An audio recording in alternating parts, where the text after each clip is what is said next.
Okay, good morning, everyone. I'm Abdullah. I'm one of the PDGY3s, and today, as part of our procedure lecture series, I'll be talking about Epistaxis management. I would like to thank the procedure team, Dr. Camacho, Dr. Gennaro, Dr. Chu, Dr. Kadakia, Dr. Kupchik, and Dr. Lam. So epistaxis is a frequently encountered condition in the emergency department and is responsible for 1 in 200 emergency department visits in the United States. Most of the cases that we see are simple anterior bleeds, ESI 3 or 4, and are able to be stabilized and evaluated in the pod. They might spend some time in through hallway with some digital compression till they get their complete evaluation. But once in a while, these patients can be critical and need immediate resuscitation and stabilization, and you might need to be prepared for a difficult airway. So we're going to go through the anatomy, initial management, and procedures and treatment strategies, dispositions of our patients with epistaxis. So epistaxis is typically classified according to the source of bleed, whether anterior or posterior. The arterial blood supply to the nasal cavity is provided by both the internal and external carotid arteries. The internal carotid gives both the anterior and posterior ethmoidal arteries up in the apex of the nose. The external carotid sends the sphenopalatine, the greater palatine, and the superior labial, and the lateral nasal arteries, which mostly supply the vestibule and the respiratory portion of the nasal cavity. Basically, these blood vessels meet in a watershed area called the little area or the Kieselbachs. And in this area, it's responsible for around 90% of our bleeds. As it's the entrance of the nasal cavity, has a thin mucosal layer, and is subjective to extreme heat and cold and can easily be traumatized. Our posterior blood supply is usually, or our posterior bleeds are usually from the posterior and superior terminal branches from the sphenopalatine and the posterior ethmoidal arteries that form the Woodruff plexus. And in generally, they're responsible for 5 to 10% of our epistaxis bleed. There is no anatomical dividing line between the anterior and posterior bleeds, but we simply divide them this way because the anterior ones are the one that either can be seen or can be controlled with anterior packing, and the posterior bleeds are cannot be seen and require posterior packing. So just red flags for posterior bleeds in any patients with bilateral Neris bleeds, or if the blood in the posterior pharynx is ongoing despite adequate bilateral anterior packing, be alarmed that the patient might have a posterior bleed. So you're in the pod, and in 6 on the left, you have this 64-year-old gentleman with history of hypertension and AFib. He takes Eliquis, amlodipine, and metoprolol, and he's here for nasal bleed for the last 3 hours. His vital signs, besides a systolic of 160, are fairly within normal. And on exam, he looks comfortable, but he has continuous bleed from his left nostril. So starting with our initial evaluation, we should take general precautions with these patients and evaluate under body fluid precautions, making sure to wear our face masks and our eye protection and a gown if needed. While a standard definition of severe epistaxis does not exist, the severity could be assessed with us asking about the duration. In general, a duration more than 30 minutes is on the severe spectrum. Also, any history of hospitalizations, of nosebleeds, or any blood transfusion required. The history, the physical exam, and all the initial evaluations occur simultaneously in these patients. The management of patients with epistaxis, so it's controlled in a systematic and an escalating fashion. First, our primary survey. Is the patient stable? Is he sitting there pinching his nose like our 65-year-old gentleman? or is the patient looks shocky and there's a concern for airway compromisation. So if the ABCs are intact, you're going to sit the patient upright, leaning slightly forward. You're going to ask the patient to blow his nose, and you're going to pinch on the ala of the nose for around 15 to 20 minutes. And this action helps to tampen out the anterior nasal blood vessels while preventing aspiration and swallowing of the blood and airway compromisation.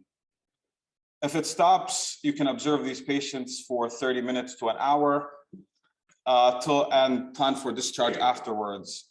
But if they continue to bleed, then we can have a look of what's going on in these patients. First, what's recommended is a rhinoscopy.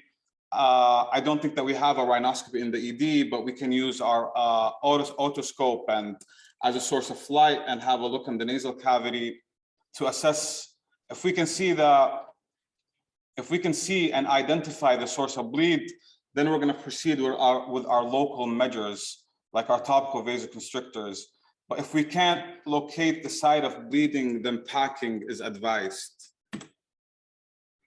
So our local vasoconstrictors, we have our oxymetazoline, our phenylephrines, our epinephrine, and our historically used cocaine.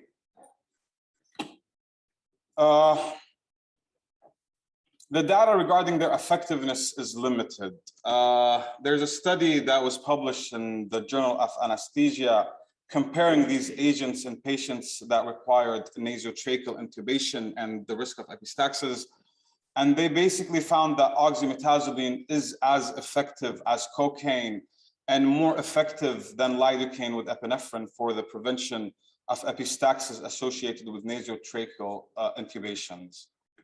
But the question always was the effect of these agents on blood pressure and cardiovascular side effects, as there was multiple case reports of patients in whom had acute coronary syndromes developed after the use of oxymetazoline.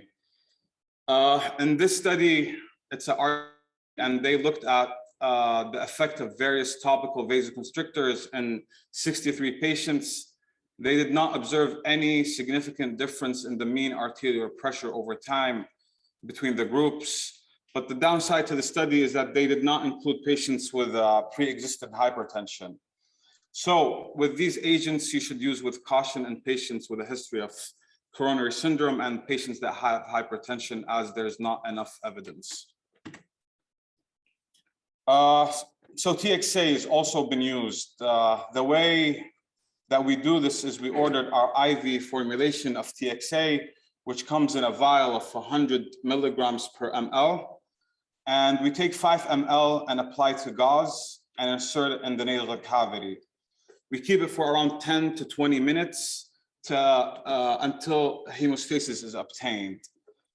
And this Cochrane review, they included 6 RCTs. And they basically, after pulling the data, it shows that tranexamic acid had a reduction in rebleeds from 67% to 47%. And they also included that tranexamic acid may achieve higher rates of hemostasis within 10 minutes compared to lidocaine, epinephrine, or oxymetazoline, as well as higher rates of discharge within the first 2 hours. So if the source of bleeding is visualized anteriorly, we also have an option to use silver nitrate and cautery. I don't think that I've seen it used in the emergency department, but it's commonly used in outpatient settings. So after using digital compression and local vasoconstriction to our 65-year-old gentleman, he's still bleeding. So now we're gonna head to the CCT, and behind the entrance door, on the second shelf, we have our Epistaxis packing material. And in the Epistaxis packing material, we have our Rhino rocket. So the Rhino rocket, it's basically a type of a non-resorbable packing that has this expandable foam tampon with a fabric sponge and a special coating to facilitate for insertion and extraction. So this is what we stack in our CCT.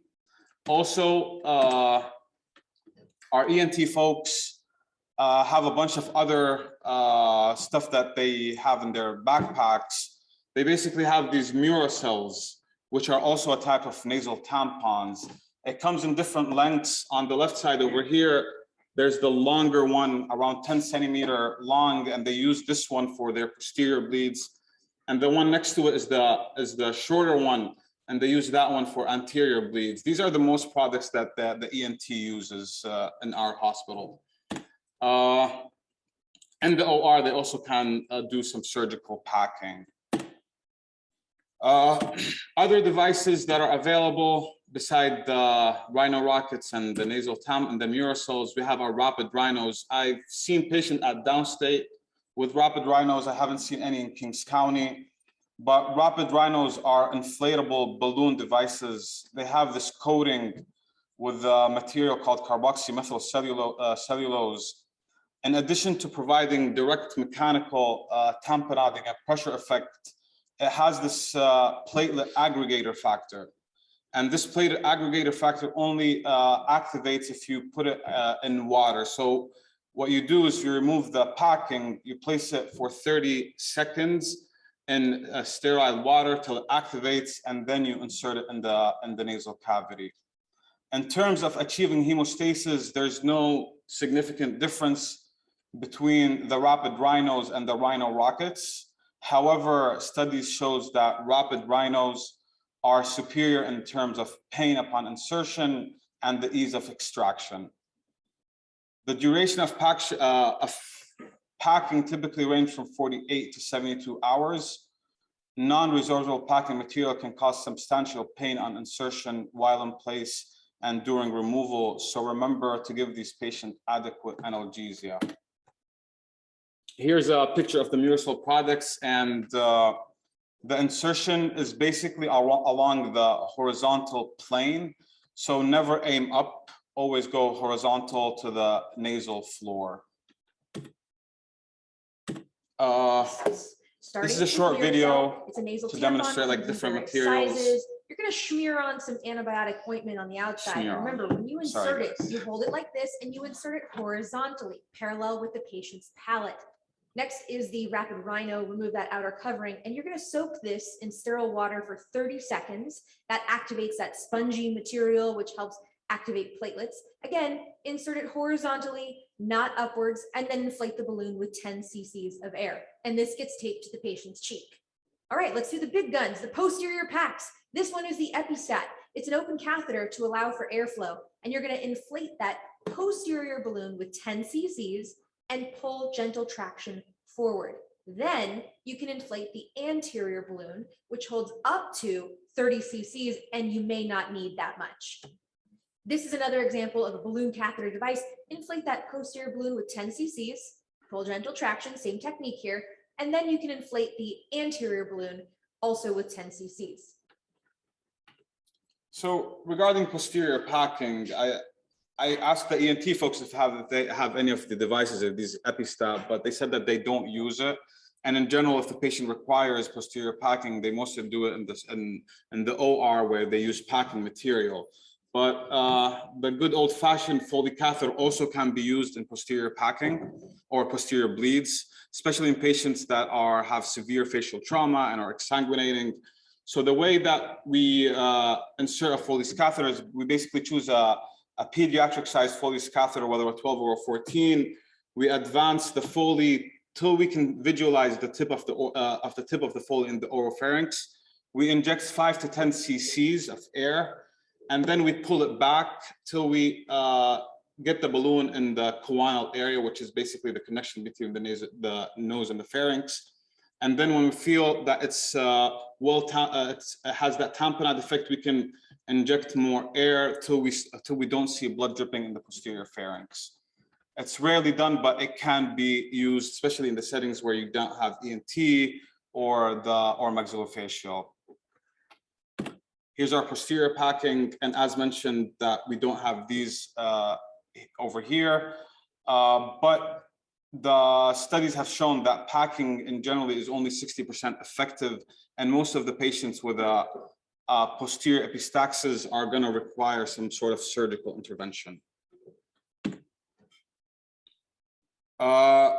So although inserting a posterior pax in some patient carries a small risk of entering through the brain, but in patients with a significant facial fracture or skull fractures, you might find yourself putting one of these. So just be careful with when putting posterior packs. Also, specific considerations in patients that are on anticoagulations. In general, it's not routinely recommended to reverse the coagulations for patients with epistaxis, but in cases where the bleeding is severe and it's tough to control, you might need to reverse the anticoagulation. In general, if the patient's on warfarin, you're going to give either a fixed dose or a weight-based dose of 4-factor PCC. And the American College of Cardiology recommends 1,000 units IV for 1 dose for epistaxis with potential airway compromisation. If the patient's on 10A inhibitor, you're going to give adenosine alpha, a low dose of 400 or a high dose of 800, followed by 8 milligrams per minute for up to 120 minutes, depending on the dose and the time of the last administration. There's areas of debate and uncertainty when it comes to epistaxis, whether to give these patients antibiotics or not. If packing, a systematic review showed that there's not there's no enough benefits for antibiotic therapy in these patients, but the conclusions were limited by the low incidence of serious infections and by the methodological limitations of the included studies. But in case you feel that the patient may require antibiotics, you can give Keflex or Augmentin as a first line for these patients. Also, the association between hypertension and epistaxis is complex. To date, studies have failed to demonstrate a causal relationship between hypertension and epistaxis. But as ACEP identifies, the provision of analgesia and mild sedation are preferable to antihypertensive therapy. Disposition, so simple anterior bleeds, you're going to observe for 30 minutes. Most patients can be discharged safely with a primary care follow-up. Anterior packing, if discharged, they need to return to the hospital in 2 to 3 days, and you might consider giving them antibiotics. And patients with posterior packing, you're going to admit them to monitored settings for the risk of airway compromisation or cardiac dysrhythmias. Thank you, everyone. Any questions?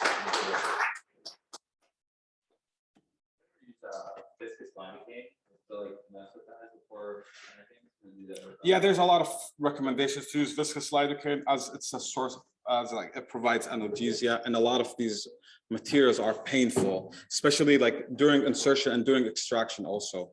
So there's I've seen like a lot of recommendations to use some sort of lidocaine or any analgesia. A lot of times the problem is they're bleeding. Yeah.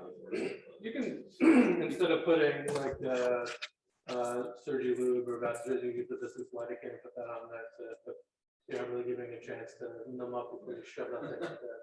It might give them some relief when it's in there. But yeah, it's kind of hard to start putting that in there.